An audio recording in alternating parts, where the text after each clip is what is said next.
அது வந்து கண்டிப்பா ஏற்றுக்கொள்ள முடியாது. பிரதானத்துவம் இந்த கூட்டத்தில் கூட்டப்பட்டது. ஏன் இவ்வளவு பெரிய ஒரு கன்ஃபியூஷன்? நான் ரொம்ப சிம்பிளான ஒரு பர்சன். அவருக்கு வேற எந்த விதமான ரைட்ஸும் கிடையாது. என்ன வேணா இருக்கட்டும்ங்க. வணக்கம். நேர்பட பேசு நிகழ்ச்சிக்கு வரவேற்கிறோம்.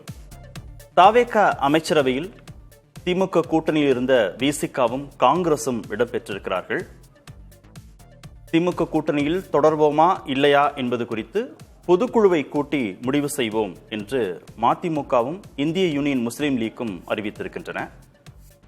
இந்தியா கூட்டணியில் திமுகவுக்கு பதிலாக தாவேகா இடம்பெறும் என்று ஏற்கனவே சொல்லப்பட்ட நிலையில் திமுக முற்றிலுமாக அதிலிருந்து வெளியேறிவிட்ட நிலையில் உருவாகியிருக்கிறதா என்பது குறித்தும் பேசப்படுகிறது. இதெல்லாம் தான் இன்றைய நேர்பட பேசுவின் பேசுபொருள். தனித்து விடப்படுகிறதா திமுக என்ற தலைப்பில் பேச இருக்கிறோம். மூத்த பத்திரிகையாளர் திரு மணி பங்கேற்றிருக்கிறார், பத்திரிகையாளர் திரு ஜீவசகாப்தன் இணைந்திருக்கிறார், பத்திரிகையாளர் திரு சாமிநாதன் பங்கேற்றிருக்கிறார், பத்திரிகையாளர் திரு விவேக் கணநாதன் இணைந்திருக்கிறார். வணக்கம் விருந்துகள் அனைவருக்கும். திரு சாமிநாதன், வெளியிலிருந்து ஆதரவு கொடுக்கிறோம் அப்படின்னு சொல்லிட்டு போனாங்க முதல்ல, அப்புறம் அமைச்சரவையில் பங்கேற்றார்கள். இப்போது கூட்டணியில் இடம்பெறுவதற்கான முயற்சிகளை மதிமுகவும் இந்திய யூனியன் முஸ்லீம் லீக்கும் தொடங்கி இருக்கின்றன. ஏன் இந்த அவசரத்தை காட்டுறாங்க? உடனடியாக கூட்டணிக்குள்ள போயிடணும் அப்படின்னு ஏன் அவசரம் காட்டுகிறார்கள்? தங்களுக்கான முக்கியத்துவத்தை கூட்டிக்கணும், உறுதிப்படுத்தணும் அப்படின்ற எண்ணமா?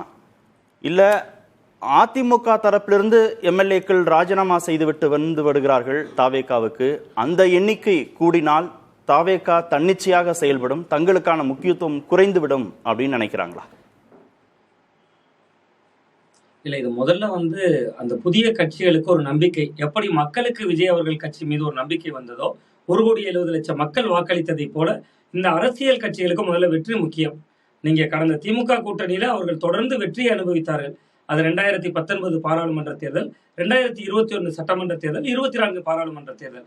அந்த 3 தேர்தல்களையும் தொடர் வெற்றி, திமுகவினுடைய தொடர் வெற்றி தான் அந்த அணியினுடைய அடிநாதம். எப்படி பாஜக எதிர்ப்பு ஒரு அடிநாதமோ அதே போன்று இன்னொன்று தொடர் வெற்றி. அப்ப இந்த முறை அவர்களுடைய எண்ண ஓட்டத்துல என்ன வருதுன்னா, நம்ம கட்சிகளுக்கு அவர்களை பொறுத்தவரை சாய்ந்து கொள்ள தோல் தேவை. அது கூட்டணி என்கிற ஒரு தோல் தேவை. அந்த தோலாக நேற்று வரை திராவிட முன்னேற்ற கழகம் அவர்களுக்கு இருந்தது. அப்ப அந்த திமுகவையே வீழ்த்துகிற இடத்துல ஒரு கட்சி வந்து விட்டது. நீங்க ஒருவேளை பாஜகவோடு இல்லாம இடையில அதிமுகவும் வெற்றி பெற்றிருந்தால் இந்த கூட்டணிகள் அப்பொழுதே அதிமுக பக்கமும் நகர்ந்திருப்பாங்க. அது கொள்கைவாதம் என்னதான் நம்ம பேசினாலும் கூட அங்கு பாஜக இருந்ததும் ஒரு காரணம், அதிமுகவுடைய தொடர் தோல்விகளும் திமுக தன் கூட்டணியை தக்க வைக்கிறதுக்கு இன்னொரு காரணம். அப்ப இந்த இடத்துல அவர்கள் கூட்டணி திராவிட முன்னேற்ற கழகம் தோல்வியடைந்த உடனே அவர்களுக்கு தமிழக வெற்றி கழகம் இன்னொரு வாய்ப்பாக இருக்கு. அப்ப இந்த கட்சிகள் தங்களுடைய எதிர்காலத்தை காப்பாற்றணும், அதுதான் முக்கியமா பாக்குறாங்க. ஒன்று அமைச்சரவையில் இடம். முதல்ல நேற்று இந்திய யூனியன் முஸ்லீம் லீக் கட்சி எல்லாம் தொடக்கத்துல சொன்னாங்க, நேற்றும் ஸ்டாலினுடன் இருந்தோம், இன்றும் ஸ்டாலினுடன் இருந்தோம், நாளையும் ஸ்டாலின் அவர்களோடு தான் இருப்போம்னாங்க. ஆனா பாத்தீங்கன்னா திடீர்னு ஆதரவு கிட்டத்தட்ட அமைச்சரவை பிரதிநிதித்துவமே பெறுகிறார்கள். விசிகாவும் அப்படிதான். ஆனா எல்லாருமே என்ன ஒரு விஷயம் கடைபிடிச்சாங்கன்னா, நீண்டகால நட்பினுடைய அடிப்படையில மு.க. ஸ்டாலின் அவர்களை அல்லது திராவிட முன்னேற்ற கழகத்தை உடனே முறித்துக் கொள்ளாம படிப்படியா அதை செஞ்சாங்க. ரெண்டுக்கும் பெரிய வித்தியாசம் இல்லை. இன்னைக்கு துரை வைகோ அவர்கள் துரதிருஷ்டவசமாக உதயசூரியனில் போட்டியிட்டோம்னாங்க. தேர்தலுக்கு முன்பு வர உதயசூரியன்ல சீட்டு கிடைச்சா அதிர்ஷ்டம் அப்படின்னு இருந்த கட்சிகள்லாம் இன்னைக்கு துரதிருஷ்டவசமாக நாங்க போட்டிட்டோம், திமுக சின்னத்துல போட்டிட்டோம் அப்படின்னா 2 காரணங்கள் இருக்கு. நீங்க கேட்டதை போல, ஒன்று, ஒருவேளை தனியான சின்னத்தில் போட்டிட்டு இருந்தால் மதிமுகவுக்கும் அமைச்சரவை பிரதிநிதித்துவம் கிடைத்திருக்கும். அப்ப அந்த கட்சி நீண்டகால கனவு அது அவர்களுக்கு. நீங்க மதிமுக ஆரம்பித்த காலத்துல இருந்தே திமுக அதிமுகவுக்கு மாற்றாக தொடங்கப்பட்ட இயக்கம் தான். பட் அவர்களால் செய்ய முடியாதவற்றை இன்னொரு கட்சி செய்யுது. அப்ப அது அவர்களுக்கான ஒரு இலக்காக மாறுது. விடுதலை சிறுத்தைகள் கட்சி ஆட்சியில் பங்கு, அதிகாரத்தில் பங்கு, நீண்டகால இலக்கு. அது இதுவரை சாத்தியமில்லை, விஜய் வாய்ப்பை தருகிறார். சோ அந்த மாதிரியான விஷயங்களும் அவர்கள் அதுல பாக்குறாங்க. பட் இது திமுகவுக்கு ஒரு பெரிய பின்னடைவு அப்படின்னு தான் நான் பாக்குறேன். தேர்தலுக்கு முன்பில இருந்தே நான் சொல்லி வரேன், அதிமுகவை விட விஜய் அவர்களுடைய அரசியல் நகர்வு திமுகவை தான் எதிர்காலத்துல பெரிதாக பாதிக்கணும். அது கூட்டணி கட்சிகளுக்கான பாதிப்பையும் நீளுகிறது அப்படின்னு தான் பாக்குறேன். உள்ளாட்சி தேர்தல், நாடாளுமன்ற தேர்தல், சட்டமன்ற தேர்தல், எல்லா தேர்தலும் தாவேகாவுடன் தான் அப்படின்னு முடிவு செய்து உறுதிப்படுத்திடணும் அப்படின்ற அந்த முனைப்பு இந்த கட்சிகள்கிட்ட தெரியுதா? ஆமா சார், நிச்சயமாக தெரியுது. காரணம் என்னன்னா, இளைஞர்கள் பெருவாரியா ஆதரிக்கிறாங்க. அது கொள்கை இருக்கிறதா? ஏன்னா கடந்த காலத்துல அவர்கள் 5 ஆண்டு காலத்துல ஒரு கொள்கை கூட்டணி என்று தொடர்ந்து முன்வைத்த ஒரு வாதம் இருந்தது. பட் அவர்கள் களத்துல என்னன்னா, நேற்று வரை பாஜக எதிர்ப்பு அப்படிங்கிற புள்ளிலையும் இருந்தாங்க. இவர் பாஜக இல்லாமலும் இருக்கிறார், இன்னொன்னு இவருக்கு கடினமான ஒரு ஓட்டு வங்கி இருக்கிறதையும் பாக்குறாங்க. நீங்க கிட்டத்தட்ட ஒரு கட்சி முதல் முறை இன்னைக்கு அவர் குறிப்பிடுறாரு பாருங்க சார், விஜய் அவர்களுக்கு கூட இன்றைக்கு பேசுகிற பொழுது முதல்வர் அவர்கள் ஒரு வார்த்தையை குறிப்பிடுகிறார். எம்ஜிஆர் அவர்களை விட எனக்கு பெரிய வெற்றியை தந்திருக்காங்கன்னா எம்ஜிஆரோட ஒப்பிடலைங்கிற. எம்ஜிஆர் அவர்கள் 130 இடங்களுக்கு வெற்றி பெற்றிருந்தாலும் கூட அவர் எடுத்த வாக்கு சதவீதத்தை விட விஜய் கூடுதல் வாக்கு சதவீதம் பெற்றிருக்கிறார். ஸோ அப்ப அந்த இடத்தை தான் இந்த கட்சிகளும் பாக்குறாங்க. ஒரு கட்சி திமுக அதிமுக 2 வீரியமாக இருக்காங்க. இந்த தேர்தலில் ஜாதி மதம் படம் எதுவுமே நிக்கலங்கும் போது தங்கள் கட்சிகளை தக்க வைத்துக் கொள்வதற்கு இது வந்து நீண்டகால அரசியல் எதிர்காலத்துக்கு நலன் பயக்கும். இதுல திமுக சந்திக்கக்கூடிய சிக்கல் மட்டும் ஒரு 30 நிமிடம். தன் மீது அதீத நம்பிக்கை இருக்கலாம் விஜய்க்கு, ஜெயித்த தன் மீது அதீத நம்பிக்கை இருக்கலாம். எம்ஜிஆரை கடந்த வெற்றி, அடுத்தடுத்த தேர்தல்களிலும் வெற்றி பெற முடியுன்ற நம்பிக்கை ஒரு கட்சியின் தலைவராக திரு விஜய்க்கு அவர் மீது இருக்கலாம், அவர் கட்சியினர் மீது இருக்கலாம். ஆனால் கூட்டணிக்கு போகணும்னு ஆசைப்படக்கூடிய கட்சிகள் ஒரு 6 மாத காலம் அந்த அரசாங்கத்தை உற்று நோக்க வேண்டாமா? சட்டம் ஒழுங்கு பிரச்சனை பேசுறாங்க, நிர்வாகத்தில் இருக்கக்கூடிய சிக்கல்கள் பின்னடைவு குறித்து தேக்க நிலை குறித்து பேசுறாங்க. 6 மாதம் கழித்து இந்த அரசுக்கான மதிப்பீடு அதே நிலையில் இருக்குமா, உயருமாங்கிறது தெரியல, குறையுமாங்கிறது தெரியல. டே பை டே இந்த கவர்மெண்டோடைய பாப்புலாரிட்டி இன்க்ரீஸ் ஆகுமா குறையுமான்றது தெரியல. இப்போ இதெல்லாம் அனுமானிக்காமலேயே 1 மாதத்திற்குள்ளாகவே கூட்டணிக்குள்ள போயிடணும் அப்படின்னு ஏன் இந்த கட்சிகள் நினைக்கிறாங்க? திரு விஜய் மீது இருக்கிற அதீத நம்பிக்கையா? அவருக்கு இருக்கிற நம்பிக்கை மாதிரி இவங்களுக்கும் நம்பிக்கை இருக்கப்போ இல்ல சார், விஜய் மீதான நம்பிக்கையை தாண்டி இவர்களுக்கு மக்கள் வாங்கியிருக்கக்கூடிய ஓட்டு, மக்கள் அளித்திருக்கக்கூடிய ஓட்டு. நீங்க உதாரணத்துக்கு எடுத்துக்கிட்டீங்கன்னா சார், இதே விஜய் அவர்கள் தானே தேர்தலுக்கு முன்பு அழைத்தார். நீங்க எங்களோட வர்றவங்களுக்கு ஆட்சியில் பங்கு அதிகாரத்தில் பங்கு தர்றோம்னு அவர் விக்கிரவாண்டி மாநாட்டில இருந்தே பேசி வந்தாரு.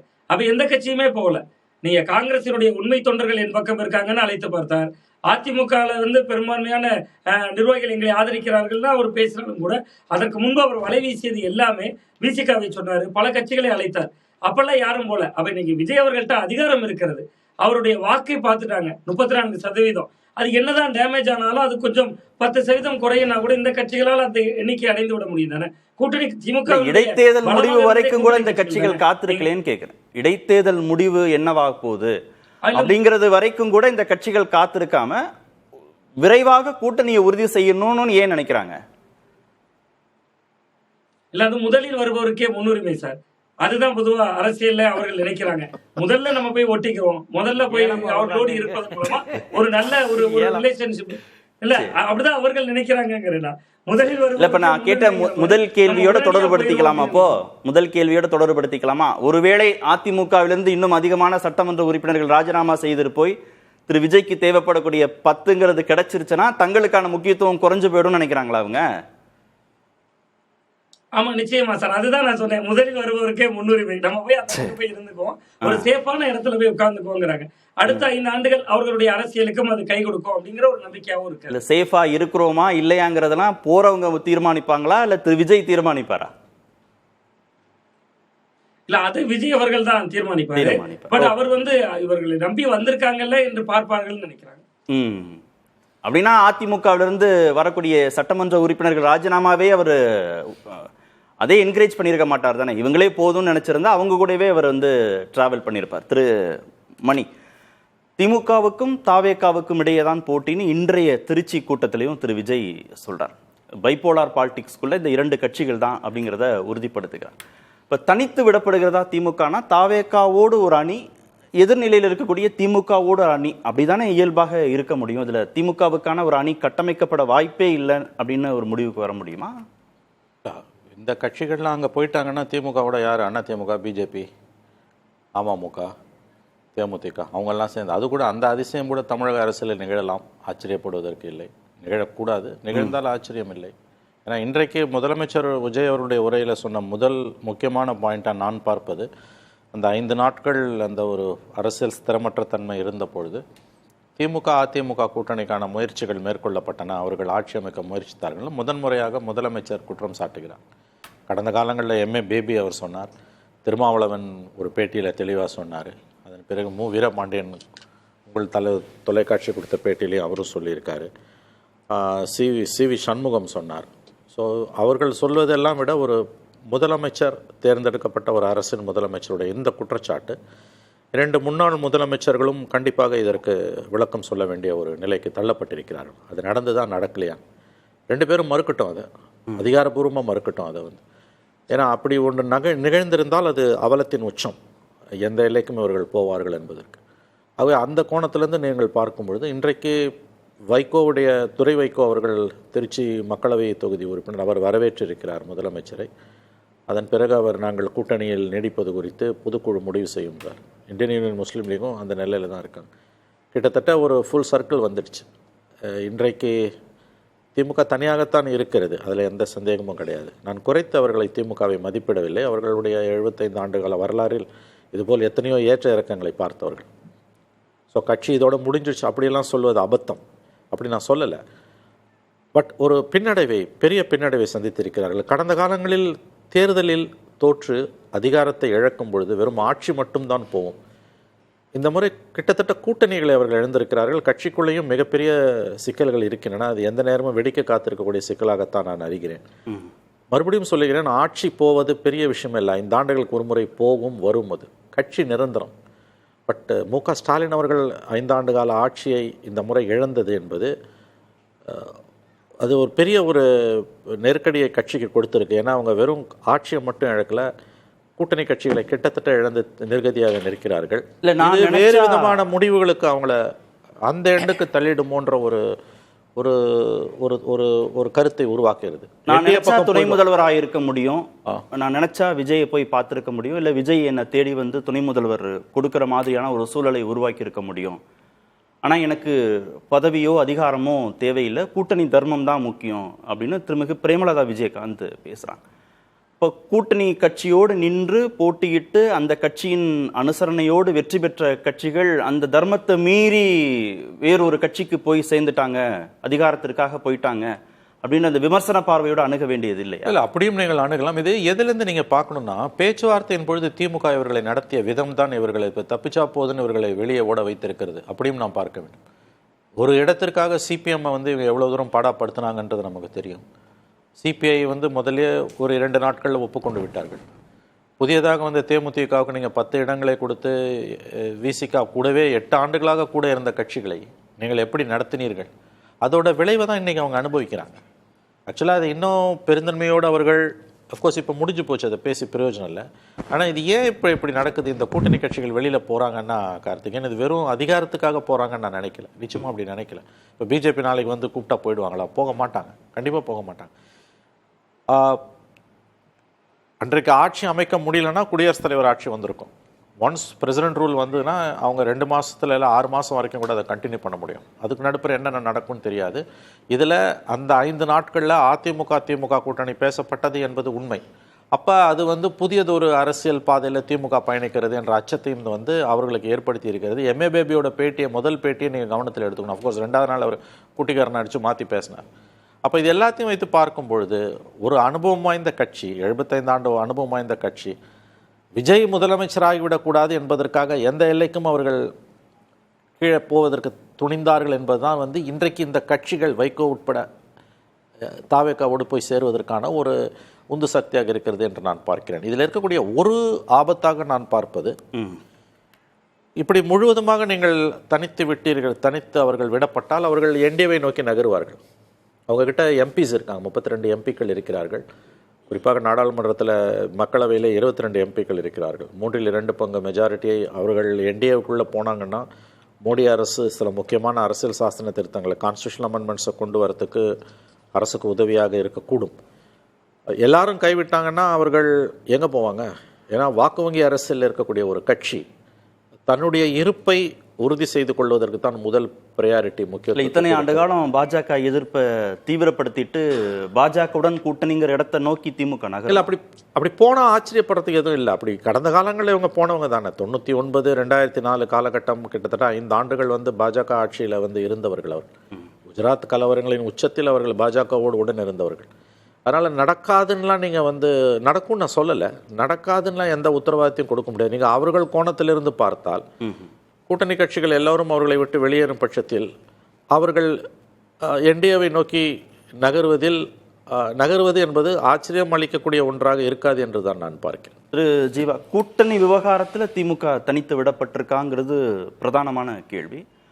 அதை விட ரொம்ப முக்கியமான கேள்வி, ஒருவேளை இந்த தனிமையை போக்கிக்கணும்னா அவங்க பாஜகவோடு சேர வேண்டிய ஒரு கட்டாயம் இருக்கா அப்படிங்கிறது இரண்டாவது கேள்வி. இல்லை, பாஜகவுடன் அவங்க சேருவாங்களான்னு கேட்டதுக்கு சார் சொன்னாங்க, சேர வாய்ப்பு இல்லைன்னு சொல்ல முடியாது, சேருன்னு சொல்ல மாட்டேன், ஆனால் சேர வாய்ப்பு இல்லைன்னு சொல்ல முடியாதுனாங்க. என்னுடைய கருத்து சேரக்கூடாது, சேர மாட்டாங்கன்னு நான் நினைக்கிறேன். சேர மாட்டாங்க, ஏன்னா அது தமிழ்நாட்டுக்கும் ஆபத்து, திமுகவுக்கும் ஆபத்து. அவங்க 10 வருஷம் எதிர்க்கட்சியாக இருந்தாங்கங்க திமுக. அது அதிசயப்பிறவி படத்தில் கூட கிண்டல் அடித்தார் திமுகவை. ஏன் 13 ஆண்டுகள் வனவாசம் போனவர்கள் ஆட்சிக்கு வரவில்லையான்னு ரஜினியை பார்த்து பேசுவார். அது திமுகவை கிண்டல் அடிச்சு தான் சொன்னார். ஏன்னா 77லேருந்து 79 வரையும் அதிகாரத்திலே இல்லை, ஆனால் அவங்க வந்து மீண்டும் வந்தாங்க. அப்போ வந்து அவங்க வந்து இது தீவிரமான அப்போ தான் தமிழ்நாட்டின் இந்தியாவின் தலைப்பு செய்தி கலைஞர், ஆனால் தமிழ்நாட்டின் முதல்வர் எம்ஜிஆருங்கிற பேர் வந்து அப்போ தான் வந்தது. இதெல்லாம் ஏன் சொல்லணும்னா, இந்த ஒரு தோல்வி ஒன்றும் செஞ்சிடாது. அதனால் அப்படி ஒரு முடிவு அவங்க எடுக்க மாட்டாங்க. ஒரு முதிர்ச்சியான அரசியல் அணுகுமுறை அப்படியாக இருக்காது, இருக்கக்கூடாது அப்படிங்கிறது என்னுடைய ஆசை. அப்புறம் இன்னொன்று, தேர்தல் ரிசல்ட் வர்றதுக்கு முன்னாடியே எல்லா கூட்டணி கட்சியும் விஜயோட கூட்டணி வச்சுட்டாங்கங்க. காங்கிரஸ் எலெக்ஷன் நடந்துகிட்டு இருக்கும்போதே காங்கிரஸ் வந்து அவங்களோட தான் கூட்டணி. விடுதலை சிறுத்தைகள் நான் கரூர் சம்பவத்தின் போதே ஆதவ அர்ஜுனாவோட லிங்க்ல இருந்தேன்னு அவரே சொன்னார், நம்ம ஒன்றும் கண்டுபிடிக்கல. அவர் அந்த காலகட்டங்களில் கடுமையாக விஜயை விமர்சித்து கொண்டிருந்தார். ஆனால் நான் ஃபோன் பண்ணி ஆதவ அர்ஜுனாவுக்கு ஆறுதல் சொன்னேன்னு இப்போ சொல்கிறாரு, அவரே சொல்கிறாரு. அப்போ விடுதலை சிறுத்தைகளும் விஜயோட தான் லிங்க்ல இருந்திருக்கிறாங்க, காங்கிரஸும் விஜயோட தான் கூட்டணியில் இருந்திருக்கிறாங்க. மதிமுகவுக்கு ஐயோ நான் சின்ன மட்டும் மாற்றி நிற்கலையே அப்படிங்கிற அந்த ஒரு இதை வெளிப்படுத்துறாரு. ஒரு தம்பி எனக்கு சின்ன மாற்றி நின்ட்டேனே தம்பி, இல்லைன்னா உங்களோட வந்திருப்பேன்னு அவரே வெளிப்படையாக சொல்கிறாரு. அவர் பொதுவாகவே உணர்ச்சி வசப்பட்டு இந்த மாதிரி நிறைய பேசியிருக்காரு. ஒரு முறை அப்போலோவில் ஜெயலலிதா அம்மையாருடைய அந்த ஃபாரின் மருத்துவருடைய விசிட்டிங் கார்டை வாங்கிட்டேன்னு சொல்லி அவர் உணர்ச்சி வசப்பட்டு தான் பேசினார். அதனால் அவங்க 2 பேருமே போக தயாராகிட்டாங்க. விஜய் வீட்டுக்கு வந்தப்போ வைகோவுடைய ரியாக்ஷன்லாம் நீங்கள் பார்க்கணுமே. ஒவ்வொருத்தரையும் கூப்பிட்டு இவங்களாம் உங்களுக்கு தான் ஓட்டு போட்டாங்கன்னாரு. ஒரு அரசியல்வாதி வந்து அப்படி செய்வாராங்க? அவங்க ஓட்டு போட்டதாகவே இருக்கட்டும், அப்போ இவர் கட்சிக்கு என்ன அடையாளம் இருக்குது? இவர் ஒரு கட்சி நடத்துகிறாரு, இவருடைய வயது அனுபவம், அவர் மகன் வயது, விஜய் வந்து இவர் மகன் வயதை விட குறைவானவர். அவர் இல்லை அந்த வயது இருக்குன்னு வச்சுக்கோங்களேன். இவரை வந்து அவர் மரியாதை நிமித்தமாக முதலமைச்சர் பார்க்கும்போது நல்லா பண்ணுங்க, உங்களுக்கு என்ன உதவினாலும் செய்யலான்னு சொல்கிறது அரசியல் மாண்பு. வீட்டில் உள்ள எல்லாரையும் கூப்பிட்டு இவங்கெல்லாம் உங்களுக்கு தான் ஓட்டு போட்டாங்க அப்படி சொன்னார்னா யாரும் அப்போ என் கட்சிக்கு ஓட்டு போடலன்னு தானே அர்த்தம். அப்போ அவங்க விஜய் ரசிகருங்கிற ஒரு நிலைக்கு வந்து அவங்க போயிட்டாங்க. அதனால அவங்களுக்கு வந்து இப்போதைக்கு வந்து ஒரு அதிகாரத்தை நோக்கி நகர வேண்டிய தேவை இருக்குது. இனி 5 வருஷம் விஜய்க்கு ஆட்சி தான் அப்படிங்கிறப்ப அதை நோக்கி நகர வேண்டியது தானே. அதுவும் வைகோவை பொறுத்தவரைக்கும் கூட்டணியில் யார் இருக்காங்களோ அவங்களுக்கு ரொம்ப அந்த கட்சியினுடைய ஆதரவாளராக இருப்பார். ஜெயலலிதா அம்மையார் படம் போட்டே ஒரு முறை செயற்குழுவை இதெல்லாம் நடத்தினாங்க. ஜெயலலிதா அம்மையாருக்கு அவ்வளவு ஆதரவாளராக தீவிரமாக இருந்தார். மோடிக்கு ஆதரவு பிஜேபியோட அலைன்ஸ் 2014 வச்சாங்க, பாமக, மதிமுக, தேமுதிக. அப்போ மோடியோடைய அந்த திருமண விவகாரம் விமர்சனம் வந்துச்சு, மனைவியோட சேர்ந்து வாழலன்னு. அப்போ ஆர்எஸ்எஸ் இயக்கம் மாதிரி ஒரு உலகத்தில் ஒரு உன்னத இயக்கம் கிடையாது. அந்த பரிசுத்த இயக்கத்தில் இல்வாழ்க்கையை கூட துறந்து மோடி அவர்கள் வாழ்ந்து வருகிறார்னு சொன்னார். ஸோ வைகோ அவர்கள் வந்து எந்த கூட்டணியில் இருந்தாலும் யாரை சார்புனாலும் அவர்களை வந்து புகழ்ந்து பேசுவார். திமுகவில் இருக்கும்போது கலைஞர் அவர் அளவுக்கு புகழ்ந்து பேசினது கிடையாது கலைஞர். அதனால அவர் எந்த விஜயோடைய செல்வாக்கு, அதுக்கப்புறம் தங்கள் கட்சியிலுடைய எதிர்காலம் இதெல்லாம் கடந்து திமுகவுடைய அணுகுமுறையும் சிக்கலாக இருந்தது. கூட்டணி அமைக்கிறதுல, சீட் ஷேரிங்கில் அவங்க ரொம்ப கடுமையா கூட்டணி கட்சிகளை நடத்தினதுனால ஏற்பட்ட அதிருப்தி காரணமாக தான் உடனடியாக வெளியே போறாங்களா, அப்ப பழி வாங்குறதுக்காக போறாங்களா, இரு உன்னை வச்சுக்கிறேன் அப்படிங்கிற மாதிரி போறாங்களாங்கிற மாதிரி தான் இருக்கு. என்னே கேட்டால் அவங்க விஜய்க்குங்கிற ஒரு மாசு இளைஞர்கள் அங்கே போகிறத பார்த்து அவங்க பொண்ணொன்று வைகோ போன்றவர்கள்லாம் தோழர் சொன்ன மாதிரி திமுக எதிர்ப்பில் உருவான கட்சி தான். அதனால அது மனதார திமுகவினுடைய கான்செப்டை அவங்கள ஏற்றுக்கலைங்கிறது தான் இப்போ இந்த காலகட்டம் வரையும் பார்க்க முடியுது. என்னதான் திராவிட கட்சி கட்டமைப்பு நம்ம ஒன்றும் சேர்ந்துக்கிறோன்னு சொன்னாலும் இன்னைக்கு விஜயை புகழ்ந்த புகழ்ச்சி இருக்குல்ல, அது வந்து ஏன்னா இப்போ மற்றவங்க அமைச்சரவையில் பங்கு பெற்றுட்டு பேசுகிறவங்கள விட இன்னும் ஆதரவுன்னு தெரிவிக்காமலே அவர் அந்த அளவுக்கு ஆதரவு தர்றாங்க. அதனால ஒரு அதிகாரத்தில் இருக்கிற கட்சியோட இருப்போம் அப்படிங்கிற அந்த எண்ணம் தானே. எப்படி சரி செய்ய போகுது இந்த இழப்பை, எப்படி திமுக எதிர்கொள்ள போகுது? இல்லை, திமுகவுக்கு வந்து இது ஒரு நல்ல வாய்ப்பு தாங்க. ஒரு 5 ஆண்டுகள் நல்ல எதிர்கட்சியாக இருக்கலாம்ல. நல்லா யோசிச்சு பாருங்க. இப்போ போறவங்க எல்லாருமே அதிகாரத்துக்கு நெருங்குறாங்க, ஆனால் கட்சியாக தங்களை நிறைய இழப்பாங்க. ஏன் இன்னைக்கு என்னென்னலாம் பேச வேண்டியது இருக்கு. திருப்பரங்குன்றம் ஃபைல்ஸ்க்கு வந்து விஜய் கவர்மெண்ட் வந்து அனுமதி மறுத்திருக்கு. இதே திமுக கவர்மெண்ட் வந்து பின்விளைவுகளை சந்திப்பேன், கோர்ட்டு தீர்ப்பை மதிக்க மாட்டேன், முடிஞ்சதை பாரு அப்படின்னு ஒரு போலீஸ் ஆஃபீஸர் பேசுகிற அளவுக்கு திமுக அரசு இருந்தது. இடதுசாரிகள் ஸ்டாலினை பாராட்டினாங்க, விடுதலை சிறுத்தைகள் அவங்களோட நின்னாங்க. இன்னைக்கு அப்படிப்பட்ட ஒரு கருத்தியலை பேச முடியல விஜய் கவர்மெண்ட்ல. திருப்பரங்குன்றம் ஃபைல்ஸ்க்கு அனுமதி தமிழ்நாடு முற்போக்கு எழுத்தாளர்கள் கலைஞர்கள் சங்கம் கண்டிச்சு இடதுசாரிகள் அமைச்சரவையில் பங்கு பெறல. சொல்கிறேன். விடுதலை சிறுத்தைகளும் அதற்கு இணையான அமைப்பு தானேங்க. இன்னைக்கு திருப்பரங்குன்றம் விஷயத்தில் விடுதலை சிறுத்தைகள் நிலைப்பாடுங்கிறது திமுக நிலைப்பாடு எல்லாம் ஒன்று தானே. சொல்கிறேன், இப்போ இவங்க அதிகாரத்துக்கு பக்கத்துக்கு போனாலும் திமுக தான் வெறுங்கையோடு இருக்குது. வெறுங்கையோடு இருக்கும்போது நல்ல வீசி நடக்கலாம். அது இந்த எம்ஜிஆர் காலத்தில் கலைஞர் பண்ணது என்னங்கிறது பழைய வரலாறு கலந்தவங்க தெரிஞ்சவங்களுக்கு. இல்லை, அதிகாரத்தை பெறுவாங்க ஆனால் கட்சியை இழப்பாங்கன்றீங்கல்ல. தாவேகா கூட்டணிக்குள்ளே போனால் அது எப்படி நடக்கும்? அதிகாரம் வரும்போது இன்னும் பலம் பெற மாட்டாங்களா? இன்னும் கட்சி கட்டமைப்பு வலுப்பெறாதா? இல்லை, விமர்சனங்கள் வைப்பது, போராட்டங்கள் நடத்துவது, பேரணி, இதில் தான் வளர்ச்சிக்கான அதிகம். இப்போ விஜயோடைய வளர்ச்சி அதானங்க. திமுக ஆளுங்கட்சியாக இருந்தது இத்தனை வருட கால திராவிட கட்சிகள் பார்த்து பார்த்து சலிச்சு போகலையா? மாவட்ட செயலாளர் பாலிடிக்ஸ், இடைநிலை சாதிகள் பாலிடிக்ஸ், அதுதானே கை கொடுத்துருக்கு. விஜயோட இப்ப அவர் 20 நாள் தானே ஆளும் கட்சி. இல்ல, திமுகவோடு கூட்டணியில இருந்தா அந்த கட்சிகளுக்கு தனித்தன்மை இருக்கும். தாவேகாவோடு கூட்டணிக்கு போனா அந்த கட்சிகள் தாவேகாவோடு கரைஞ்சு போயிடும். அப்படி அது ரெண்டும் முரண்பாடு. திமுகவுடன் கூட்டணியில இருந்தா போர்க்களத்துல அவங்க நிக்கிறாங்க. இவங்க அரியணை, இப்ப தாவேகாவோட கூட்டணியில இருந்தா அரியணைக்கு பக்கத்துல இருக்கிறாங்க. அரியணைக்கு பக்கத்துல இருப்பது ஒரு இடதுசாரி தன்மையா, திராவிட தன்மையா? போர்க்களத்தில் புழுதியில் உங்களுக்கு வந்து மழையிலையும் வெயிலையும் நிற்கிறது போர்க்களத்தன்மையா? அந்த மாதிரி இருக்கும்போது தானே கட்சி வளரும். கட்சி வளர்வதற்கு ஆளுங்கட்சியினுடைய தவறுகளை சுட்டி காட்டும் போதும் நீ டெல்லி பக்கம் சாயிற, நீ பிஜேபி பக்கம் சாயிறன்னு உட்காந்து பேசிக்கிட்டே இருக்கும்போது தானே வளரும். அதனால அதிகாரத்தை நோக்கி அவங்க போறாங்க. இது 5 வருஷம் விஜய் தான் இருக்க போறாரு. திமுகவுக்கு ஒன்றும் கிடையாது, அமைச்சர் பதவியும் கிடையாது, எம்எல்ஏக்களும் குறைவு. எதுக்கு நம்ம எதுக்கு திமுகவை காப்பாற்றணுங்கிற மாதிரி நிலைக்கு அவங்க போயிருக்கிறாங்க. இல்லை, எப்படி திமுகவுக்கு நல்லதுன்றீங்க? திமுக இனி கூட்டணி இல்லாமல் கட்சியை வளர்க்கட்டும். அதனால என்ன பெரிய விஷயம்? ஏங்க 77ல் எமர்ஜென்சி எதிர்ப்பில் சிபிஎம்மும் திமுகவும் தமிழ்நாட்டில் பாதிக்கப்பட்ட அமைப்பு. இந்திரா காந்தி எம்ஜிஆர் எதிர்த்து களம் பண்ணிட்டாங்க. ஆனால் ஜெயிச்சது இந்திரா காந்தி எம்ஜிஆர் தான். இந்தியா முழுக்க இந்திரா காந்தி தோத்தாலும் தமிழ்நாட்டில் எம்ஜிஆரும் இந்திரா காந்தி தான் ஜெயிச்சாங்க. இவங்களுக்கு மிகப்பெரிய தோல்வி திமுகவுக்கும் சிபிஎம்க்கும் ஜனதாவுக்கும். உடனே சிபிஎம் வந்து திமுக விட்டுட்டு எம்ஜிஆரோட கூட்டணி வச்சாங்க. அவர் சிஎம் ஆனார். இந்த மாதிரி விஷயங்கள்லாம் இதுக்கு முன்னாடி நடக்காதெல்லாம் கிடையாது. தோத்து போன உடனே ஒரு அயற்சி வந்து கூட்டணி மாறுவது என்பது பலமுறை நடந்திருக்கு. அதாவது நிற்பாங்க, நம்பி நிற்பாங்க, நடக்கலைன்னு புரிஞ்சு வந்திருப்பாங்க. சிபிஎம் வந்து 77லே அப்படிதான் நடந்தது. 77 எமர்ஜென்சி அந்த சமயத்தில் திமுகவோட நின்னாங்க. எமர்ஜென்சிக்காக அடி வாங்கின இயக்கம் 2 கட்சியும். ஆனா அடுத்த நிமிஷம் வந்து எமர்ஜென்சி ஆதரித்த எம்ஜிஆரோட போயிட்டாங்க. இந்த தற்காலிக பின்னடைவை சரி செய்வதற்காக பாஜகவுடன் கூட்டணிங்கிற முடிவை திமுக எடுக்காதுன்றீங்க? எடுக்காதுன்னு நினைக்கிறேன். அப்படி எடுத்தா இவங்க எல்லாருமே ஹீரோஸ் ஆயிடுவாங்க. இவங்க எல்லாருமே போராளிகளா மாறிடுவாங்க. ஏன்னா தமிழ்நாட்டில் பாஜக எதிர்ப்புங்கிற அந்த திமுகவின் இடத்தை விஜய் பெற்று விடுவார். விஜயும் இவங்க கூட போன எல்லாருக்கும் அது ரொம்ப வசதியாயிரும். இல்ல, விஜய் பெற்றுட்டாருன்னா இவங்க போயிருக்காங்க. பெற்றுட்டாரு அப்படிங்கன்னா போயிருக்காங்க. மதச்சார்பற்ற அணி அப்படின்னா அவங்க போயிருக்காங்க. ஆனா இந்திய அளவில் இந்தியா கூட்டணியில விஜய் இருக்கிறாரா, ஸ்டாலின் இருக்கிறாரா, ராகுல் இருக்காரா? ராகுல மம்தா ஏத்துக்கிட்டாங்களா? அகிலேஷ் யாதவ் ஏத்துக்கிட்டாங்களா? இவர் சிவசேனா ஏத்துக்கிட்டாங்களா? இந்தியா கூட்டணிங்கிற ஒரு கான்செப்ட்ல ராகுலுக்கு இந்திய அளவில் பெரிய இடம் இல்லையே. இப்ப அந்த இடத்துல இவங்க விஜயை கொண்டு வந்து வைக்கிறாங்கன்னா இந்திய அளவிலான கூட்டணியில இதுவரையும் இந்தியா கூட்டணியில சேர்ந்த யாருமே ஸ்டாலினை விமர்சிக்கல, ராகுல தான் சேர்த்துக்க மாட்டோம்னு தான் சொல்லியிருக்கிறாங்க. ஸோ இவர் மதச்சார்பற்ற அணிங்கிறத மாநிலத்துக்குள்ளேயா தேசிய அரசியல்லையா? இந்துத்துவ எதிர்ப்புல ஸ்டாலின் விஞ்சி நிற்கிறாரா, விஜய் விஞ்சி நிற்கிறாரா? இல்ல இவங்கெல்லாம் போனதுனால விஜய் அதை பேசுவாரா? ஏன்னா இன்னைக்கு கூட அவர் வந்து இந்துத்துவ எதிர்ப்பு பேசல. ஓகே, திருமணி, அந்த மாதிரி விஷயங்கள்லாம் நமக்கு ஒரு தேர்தலுக்காக மதச்சார்பற்ற தன்மையை திமுக விட்டு கொடுக்குமா பாஜகவுடன் கூட்டணிங்கிற நிலைப்பாட்டை எடுத்து? இல்லை, விட்டு கொடுக்க கூடாது. அது அவர் சொல்றது, ஜீவா சொல்றது என்னுடைய கருத்து. விட்டு கொடுக்க கூடாது. பட் நீங்க நோதர் ஆப்ஷன் சொன்னீங்க. இல்லை, அது நாங்கள் கார்த்திகேயன் விட்டு கொடுக்க கூடாது, அதில் மாற்று கருத்துக்கு இல்லை. பட் அவங்களுடைய கடந்த கால வரலாறு, இந்த 5 ஆண்டு கால ஆட்சியில் அவர்கள் பெற்றிருக்கக்கூடிய சுமைகள், இதையெல்லாம் வைத்து ப்ராக்டிக்கலாக நீங்கள் சில விஷயங்களை பார்க்க வேண்டியிருக்கு. ஏகப்பட்ட ஊழல் குற்றச்சாட்டுகள் இருக்கின்றன. இப்போ நேரு அவர்கள் மீதான என்ஃபோர்ஸ்மெண்ட் டைரக்டரேட்டோட கடிதம், மாநில அரசு வந்து எஃப்ஐஆர் ஃபைல் பண்ணணும்னு ஹைகோர்ட் ஆர்டர் போட்டும் இவங்க அதை இம்ப்ளிமெண்ட் பண்ணாமல் இருக்காங்க. அது கடந்த கால ஆட்சியில். இப்போ இந்த மாதம் அந்த வழக்கு ஹைகோர்ட்டில் வரும்பொழுது வந்து என்ன ஸ்டாண்டு ஸ்டேட் கவர்மெண்ட் எடுக்கும்? எஃப்ஐஆர் போடாமல் இருக்க முடியாது. போட்டிங்கன்னா அடுத்த நிமிஷம் இடி உள்ளே வரும்.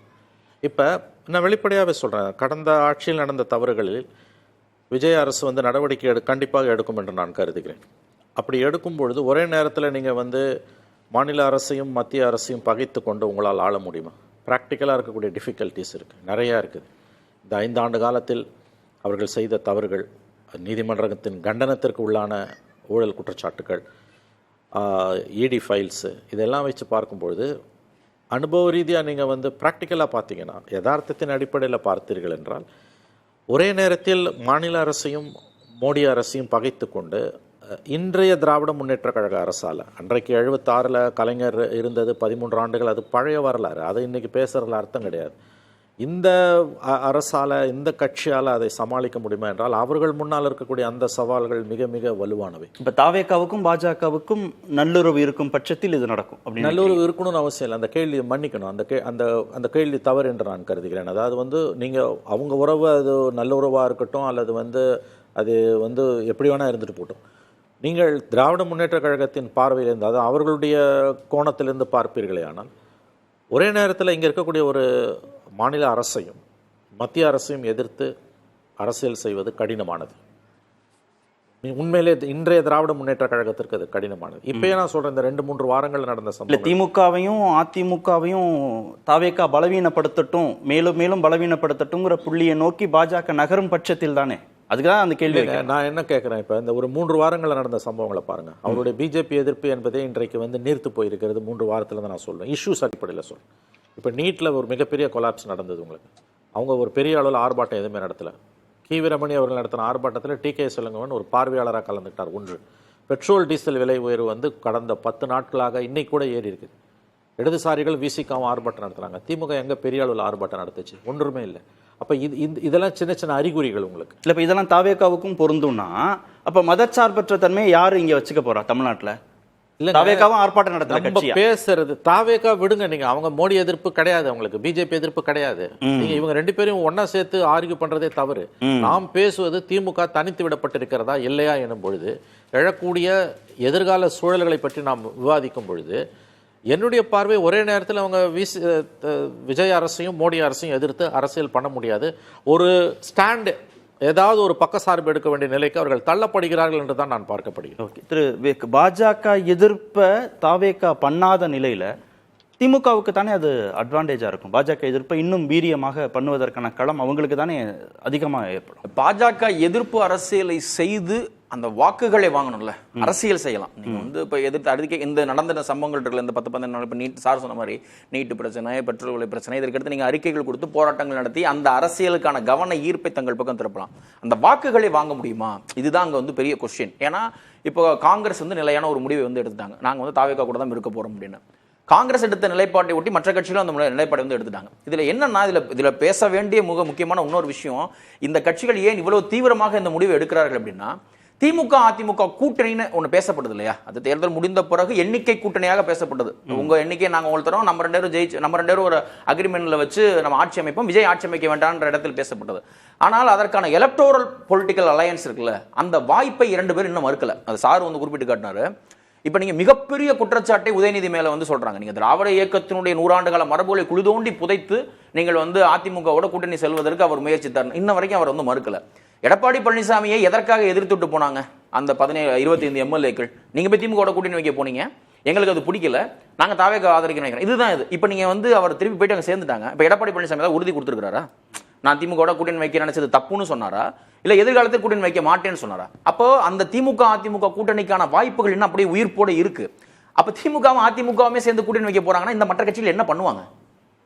திமுக அதிமுக சேர்ந்து கூட்டணி வைக்க போறாங்கன்னா இந்த மற்ற கட்சிகள் எல்லாம் இருக்காங்கல்ல, அவங்க என்ன பண்ணுவாங்க? இன்னொன்று நேஷனல் பொலிட்டிக்கல், தேசிய அரசுகளுக்கான ஒரு இடம் இருக்குல்ல. இப்ப தேசிய அரசியலுக்கான இடம்ங்கிறது 29 தேர்தல் போது ராகுல் மைய தேர்தல் தான். ராகுல் மைய தேர்தலை விஜய் வலுப்படுத்த போகிறாருங்கிற ஒரு விவாதம் ஆரம்பத்திலிருந்தே இருக்கு. இப்ப அவர்களுக்கு இடையிலான தேசிய அளவுல தென்னிந்திய அளவில் விஜய் ராகுல்ங்கிறது ஒரு பெரிய எதிர்பார்ப்பு உள்ள 2 தலைவர்களுடைய கூட்டாக இருக்கு. இப்ப இந்த தலைவர்கள், அதாவது மதச்சார்பற்ற அரசியலை 2017 தொடர்ந்து பேசிக் கொண்டிருந்த இந்த தலைவர்கள், இவங்க போய் அங்க சேர்ந்தாலும் சேரலனாலும் விஜய் ராகுல் கூட்டணி தான் 2029 தேர்தலில் மதச்சார்பற்ற வாக்கு வங்கி தளத்தை பெரிய அளவில் கைகொள்ள போகிறது. நம்பர் சீட்ஸ்ல வேணா 1-2 குறையலாம். அதாவது ஒட்டுமொத்தமா மற்றவர்கள் எல்லாரும் போயிட்டு திமுக பக்கம் நின்னு இல்ல, அந்த அளவுக்கு அவர் நகர்றாரா காங்கிரஸ் நோக்கி? கேரளா முதல்வர் பதவியேற்பு நிகழ்ச்சியில விஜய் பங்கேற்கல. டெல்லியில பிரதமரை சந்திக்க போகிறார், மறுநாள் சோனியா காந்தியும் ராகுலையும் சந்திப்பார், விருந்தில் பங்கேற்கிறார்னு செய்திகள் வந்துச்சு. அந்த சந்திப்பும் ரத்தாகிவிட்டது.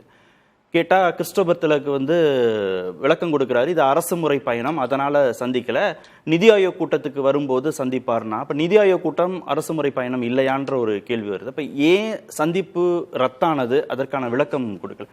ராகுலோடும் காங்கிரஸோடும் பாஜகவை எதிர்த்து கொண்டு இன்னும் அவர் நேசக்கரம் நீட்டு வர, இன்னும் நெருங்கி போவாருன்னு நினைக்கிறீங்களா? இல்ல, அன்னைக்கு வந்து அதாவது கேரள முதல்வருடைய பதவியேற்பு விழாவுக்கு போகாத காரணம் இன்னைக்கு மே 18 அன்னைக்கு வந்து ஈழ முள்ளிவாய்க்கால் நினைவு தினம். சோ அந்த காரணத்துக்காக அவர் போகல, அதுதான் காரணம். அது போகல. காங்கிரஸ் இந்த காரணத்தை சொன்னாங்களா? என்னது இந்த காரணத்தை? முள்ளிவாய்க்காலுக்கு அது சொல்லணும்னு அவசியம் இருக்கு. அவர்களுடைய தனிப்பட்ட முடிவுங்க.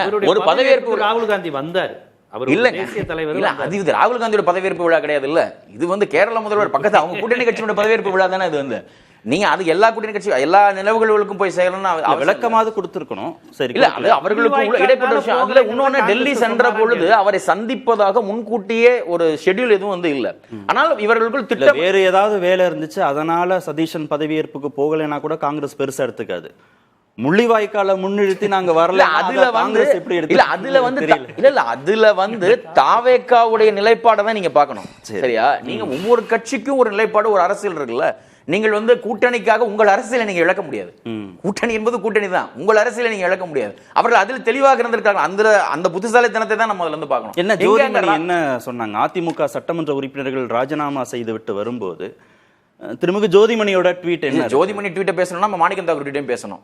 அது ரெண்டு தலைவர்கள் அவரை வந்து கொறடா, அவர் நாடாளுமன்ற குழு கொறடா. எது சாதகமா இருக்கோ அதை எடுத்துக்கலாம். இல்ல, அதை சாதகத்தையும் பேச முடியாது, பாதகத்தையும் பேச முடியாது. அங்க வந்து கட்சிகள், அங்க இருக்கக்கூடிய தலைவர்களுக்கு இடையில வந்து சில கருத்து வேறுபாடுகள் இருக்கலாம். அவரு மாணிக்கம் தாக்கூர் அதுல ஜோதிமணி சொன்ன முக்கியமான செய்தி என்னன்னா, நீங்க இந்த குதிரை பேரத்தை வந்து என்கரேஜ் பண்றீங்கன்னா, தேசிய அளவில் காங்கிரஸ் இந்த மாதிரி ஒரு பிரச்சனையை சந்திக்கும் போது, பாஜகவால் பாதிக்கப்படும் போது நீங்க குரல் எழுப்ப முடியாத அளவுக்கு தள்ளப்பட்டு விடுவீர்கள் அப்படின்னு அவங்க சொல்றாங்க. ஏன்னா இது கடந்த காலத்துல பாஜகவால் காங்கிரஸுக்கு நடந்திருக்கு, பாதிக்கப்பட்டிருக்காங்க, தேசிய அளவில் அதற்கான குரலும் எழுப்பப்பட்டிருக்கு. தாவேக்காவோட கூட்டணி இருக்கிறோங்கிறதுனால தாவேக்கா செய்யறது சரின்ற இடத்துக்கு காங்கிரஸ் வந்து நகரல. இல்ல, காங்கிரஸ் ஒட்டுமொத்தமா சரி தவறுன்ற இடத்துக்கு காங்கிரஸ் நகரல. அங்க ரெண்டு தலைவர்கள் கருத்தை சொல்றாங்க, அவ்வளவுதான். ஒட்டுமொத்தமா வந்து மாநில கான்செப்ட் இல்ல, ஒட்டுமொத்தமா மாநில காங்கிரஸ் கமிட்டியில் இருந்தோ இல்ல தேசிய காங்கிரஸ் கமிட்டியில இருந்தோ ஒரு அறிக்கைகள் வந்து வரல. ஏன் ராகுலையும் சோனியாவும் சந்திக்கலங்கிறதுக்கு விளக்கம் கொடுத்திருக்காரா? இல்ல, அதுதான் அன்றைக்கு மறுநாள் வந்து கர்நாடகத்தில் வந்து சித்தராமையா அவருடைய பதவி விலகல், அது சம்பந்தமான வேலைகள் அவர் வந்து இருந்தார். ராகுல் வந்து கர்நாடகா காங்கிரஸில் வந்து அன்னைக்கு மறுநாள் ஆட்சி மாற்றத்துக்கான முதலமைச்சர் மாற்றத்துக்கான, அமைச்சரவை மாற்றத்துக்கான வேலைகள் போயிட்டு வந்தாரு. அதுல இருந்தார். அதனாலதான் அந்த சந்திப்பு நடக்கலன்னு தான் இவர் பேட்டி கொடுத்தாரு. பிரவீன் சக்கரவர்த்தி அவர்கள் வந்து பேட்டி கொடுத்தாரு. தாவேக்கா தரப்புல யாராவது சொன்னாங்களான்னு கேக்குறேன். இல்ல, அதுதான் அபிஷியல் ஷெட்யூலே லிஸ்ட்ல இல்லையே. இப்போ இந்த அரசு முறை பயணத்தில் இந்த சந்திப்புகள் இருக்குன்னு அவர் அறிவிச்சிருந்தா அவர்கள் வந்து அபிஷியலா வந்து சொல்லியிருப்பாங்க. வந்து இவங்களை சந்திக்கிறாங்களா இல்லையாங்கிறது உறுதிப்படுத்தப்படாத ஒரு நிகழ்வு வெளியில் வந்து செய்திகளாக மட்டும் தான் பேசப்பட்டது. கேட்ட கேள்விக்கு அவர்கள் காங்கிரஸ் தரப்பில் இருந்து அதுக்கு வந்து பதில் சொல்லியிருக்காங்க. இல்ல நெருக்கம் காட்டும்னு நினைக்கிறீங்க? இல்ல, பாஜக 29 வரை கூட்டணி அறிவித்து விட்டு தானே உள்ளே வந்திருக்காங்க. நீங்க வந்து இவ்வளவு நெருக்கடிகளுக்கு நடுவில் வந்து பாஜக தான் வந்து திமுக அதிமுகவை இணைத்து வைத்து விஜய் முதலமைச்சராக வந்துவிடக் கூடாது என்று ஒரு செயலை செய்யறாங்கன்றவல்ல வந்து இருந்தப்போ பக்கத்துல ராகுல் காந்தியை உட்கார வச்சு தானே முதலமைச்சராக பதவி இருக்கிறார். அவர் வந்து அவருடைய முதலமைச்சர் சேம்பர்ல இன்னமும் வந்து பெரியார் படத்தை மாட்டி வச்சுட்டு தானே அவர் வந்து இருக்கிறார். சார், நிலைப்பாடுகள் சார்ந்து நீங்க வந்து அவரை எப்படி அதை கையாளணும், அரசாங்கத்துக்கு ஒட்டி, அரசாங்கத்தில் இருக்கிறோம் அதிகாரத்தில் இருக்கிறோங்கிறத ஒட்டி எப்படி கையாளணுங்கிறது வந்து வேற. கூட்டணியில எல்லாம் எந்த பாதிப்பு வராது. இன்னொன்னு அதுல முக்கியமா கவனிக்க வேண்டியது, திமுக காங்கிரஸ் இன்றைய அலையன்ஸ்ங்கிறதுல அது ஜெனரேஷனல் அலையன்ஸ். அது வந்து நீங்க வந்து ஒரு சில தலைவர்களுக்கு இருக்கக்கூடிய கருத்து மாறுபாடுகள்ங்கிறது அது எல்லா காலத்திலையும் வந்து இருந்திருக்கு. நீங்க வந்து 2011 தேர்தலின் போது கூட தாவேக்கா காங்கிரஸ் அலையன்ஸ், சாரி மன்னிக்கணும் தாவேக்கா காங்கிரஸ் அலையன்ஸ்ங்கிறது ஒரு ஜெனரேஷனல் அலையன்ஸ். அதற்கு முன்பு இன்ஃபேக்ட் 2004 வந்துட்டு திமுக காங்கிரஸ் அலையன்ஸ் வந்தபோது அதுவும் ஜெனரேஷனல் அலையன்ஸ் தான். அதனாலதான் 20 ஆண்டு காலம் நீடித்தது. சோனியா காந்தியினுடைய தலைமை முழுவதுமாக வீழ்ந்த பிறகுதான் இந்த அலையன்ஸ் வந்து மொத்தமா வந்து மாறி இருக்கு. இப்ப இந்த அலையன்ஸ் ஒரு ஜெனரேஷனல் அலையன்ஸ் வந்து அது ஒரு சில தலைவர்கள் கருத்து மாறுபாடுகள் அது எப்பவுமே இருந்திருக்கு. நீங்க 2011 தேர்தலின் போது கூட காங்கிரஸோட கூட்டணி வைப்பதற்கு அதிமுக பேசுது, அதெல்லாம் இருக்கதான் செய்யும். ஆனால் ஒரு தலைமையாக ரெண்டு பேர் என்ன முடிவெடுக்கிறார்கள், ராகுலும் விஜயும் சேர்ந்து நிற்க போகிறார்கள். இந்த பக்கம் திமுக அதிமுக சேர்ந்து நிற்பதற்கான வாய்ப்புகள் இருக்கு. அப்ப இந்த சூழலுக்கு இடையில தாங்கள் என்ன முடிவெடுக்க முடியும்?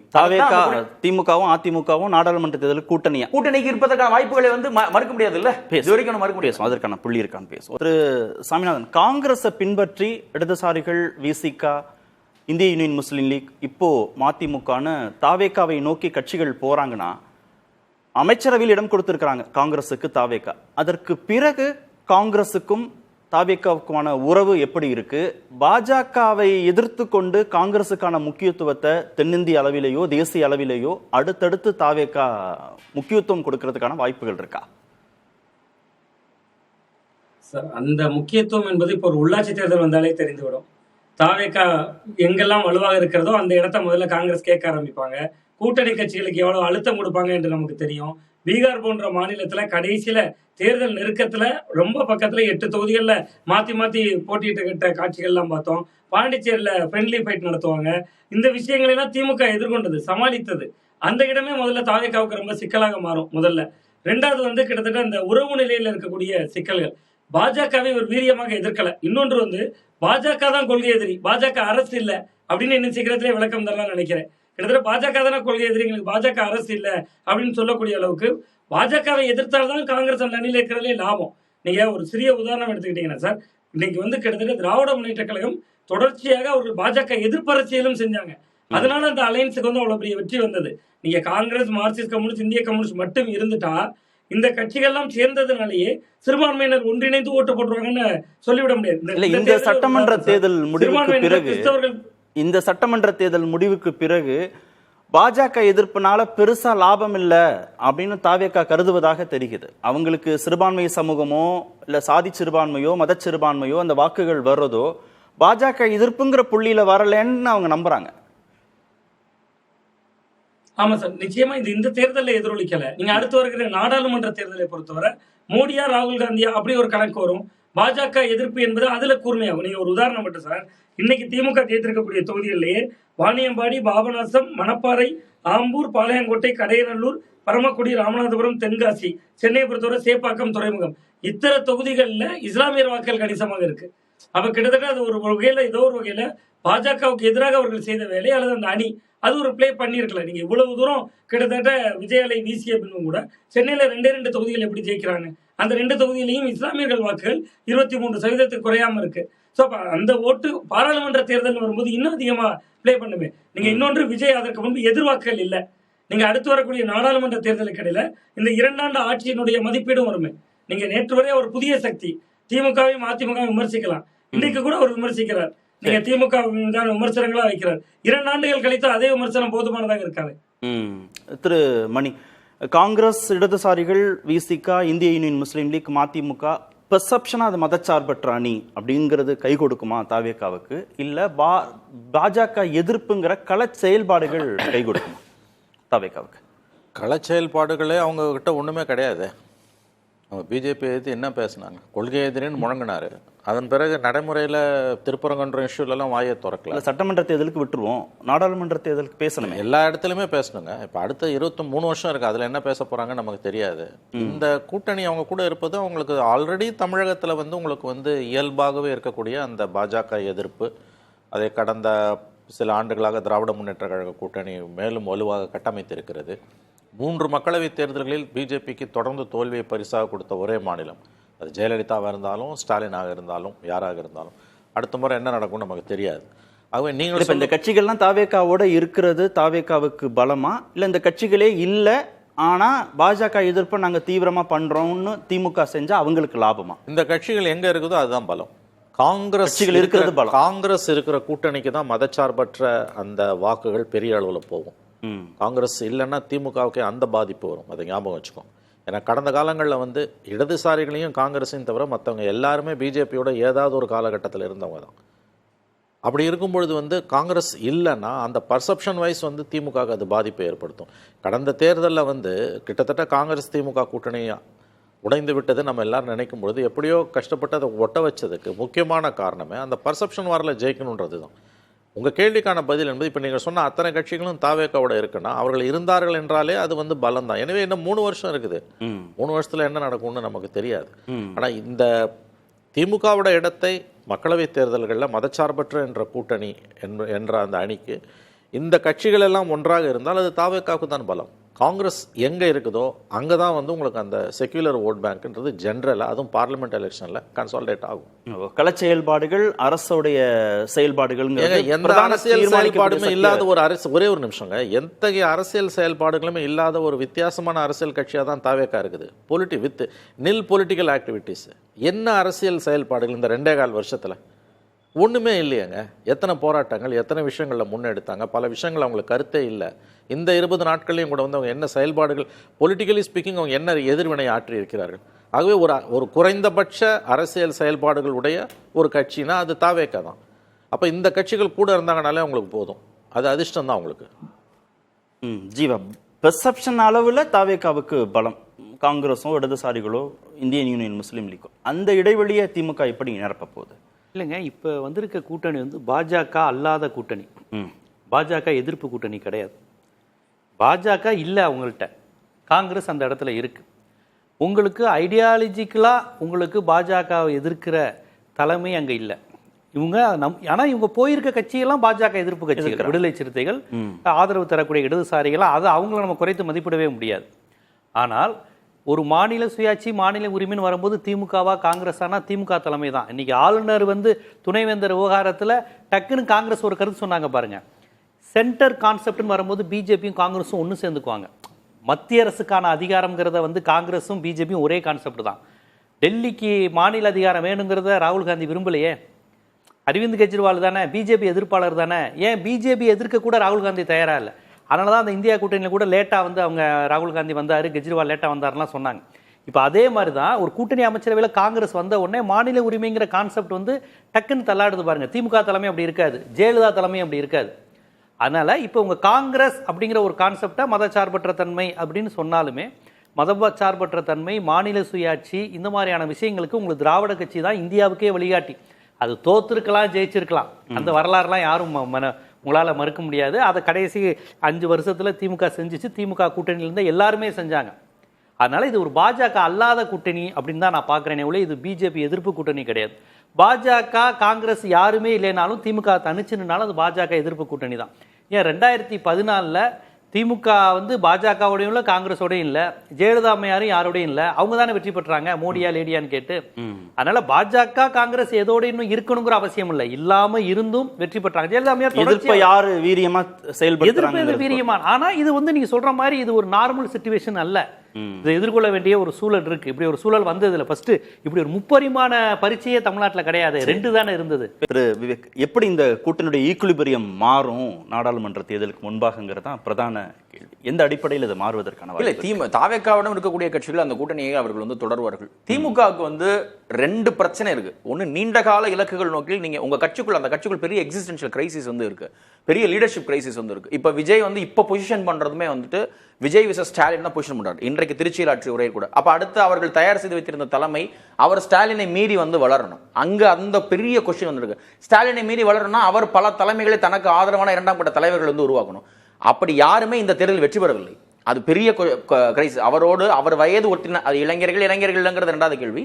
அவர் வயதை ஒத்த யாருமே வந்து வெற்றி பெறவில்லை. அப்ப நீங்க வந்து புதிய சக்திகளை, அதாவது அடுத்த தலைமுறை யாராவது உள்ள எடுத்துட்டு வர நினைக்கிறீங்கன்னா நீங்க என்ன சொல்லி எடுத்துட்டு வருதுங்கிற கொஸ்டின் வந்து இருக்கு. நீங்க செக்யூலர் பாலிடிக்ஸ் இதுவரையில் வந்து உங்களுக்கு முகமாக இருந்தால் அல்லது நீங்க முன்னிறுத்திக் கொண்ட செக்யூலர் பாலிடிக்ஸ் இந்த தேர்தல் நீங்க இழந்திருக்கீங்க. என்னன்னா செக்யூலர் பாலிடிக்ஸ்ங்கிறது காங்கிரஸை வச்சுக்கிட்டாலே காங்கிரஸுக்காக மட்டும் கிடையாது. காங்கிரஸ் பத்தின பிரச்சனையே இது வந்து கிடையாது. இது கூட்டணி கொடுத்த பிரச்சனையே கிடையாது. செக்யூலர் பாலிடிக்ஸ்க்கான நம்பிக்கை பெறுவதுங்கிறது கூட்டணி கொடுத்த சிக்கலே வந்து கிடையாது. அந்த கட்சிகள் வந்து இருப்பது கூடுதல் வேல்யூ. அங்க ரொம்ப பெரிய வேல்யூங்கிறது விஜய் ராகுல்ங்கிற கூட்டணி தான். அது தாவேகா காங்கிரஸ்ங்கிறது 2ஆம் கட்டம். இல்ல, சென்னையில வெளியான யூடியூப்ல வெளியிடப்பட்ட திருப்பரங்குன்றம் ஃபைல்ஸ் திரைப்படத்தை புதுக்கோட்டையிலேயே வெளியிட மாட்டேங்கிறீங்கன்னு இதே மாதிரி முற்போக்கு எழுத்தாளர் சங்கம் கண்டிக்கிறாங்க. இல்ல, நாளைக்கு அதுல என்ன முடிவெடுக்க போறான்னு பார்க்கணும். நம்ம வந்து அரசாங்கம் அதுல இருந்து என்ன முடிவெடுக்க போறாங்கன்னு பார்க்கணும். முடிவுகளை பொறுத்து அதை வந்து விவாதிக்கலாம். ஆனா திமுகவை பொறுத்த வரைக்கும் இந்த தேர்தலில் வந்து உங்க கூட தான் இந்த எல்லா சக்திகளும் வந்து இருந்தார்கள். மதச்சார்பற்ற அரசியலில் மிக நீண்ட காலமாக பல தீவிரமாக பேசிய சக்திகள் இருந்தார்கள். ஆனால் நீங்கள் அவர்களை முழுமையாக நம்பாமல் கட்சிக்குள் வந்து ஜாதி அரசியல் பின்னணி உள்ள பல சக்திகள் வந்து உள்ள கொண்டு வந்தாங்க. அதாவது ஏற்படக்கூடிய இழப்புகள் இருக்கு இல்லையா, விஜய் வருகிறார் என்பதனால் தங்களுக்கு ஏற்படக்கூடிய இழப்புகளை சரி கட்டுவதற்காக அவர்கள் எடுத்த முயற்சிகள், அந்த இடத்திலேயே அந்த மதச்சார்பற்ற அரசியலுக்கான வாக்கு வங்கியை மொத்தமாக எடுப்பதற்கான அந்த இடத்தை வந்து திமுக வந்து இழந்து விட்டது. கூடுதலாக திமுக பாஜகவோடு ஒரு கள்ள உறவை வந்து பேணிக் கொண்டிருக்கிறது அப்படின்னு தொடர்ந்து விமர்சனங்களை வந்து விஜய் வந்து வைத்துக் கொண்டிருந்தார். அதை வந்து அவர்களால் வந்து மறுத்து விட்டு இன்னொரு கட்டத்தை நகர்த்தவே முடியல. நீங்க தேர்தல் முடிவு வந்த பிறகும் கூட அந்த விவாதம் தான் நடந்துகிட்டு இருக்கு. விஜய் ஆட்சிக்கு வரவிடக்கூடாமல் தடுக்க வேண்டும் என்பதற்காக பாஜக உதவியுடன் திமுக அதிமுக கூட்டணி என்பதுதான். அப்ப நீங்க பாஜகவோடு உங்களுக்கு இருக்கக்கூடிய உறவு நீண்ட காலமாக அந்த பிரச்சனை இருக்கு இல்லையா, அதை தாண்டாமல் கட்சிக்குள் இருக்கக்கூடிய எக்ஸிஸ்டென்ஷியல் கிரைசிஸை தாண்டாமல் அவர்களால் இது முடிவெடுக்க முடியாது.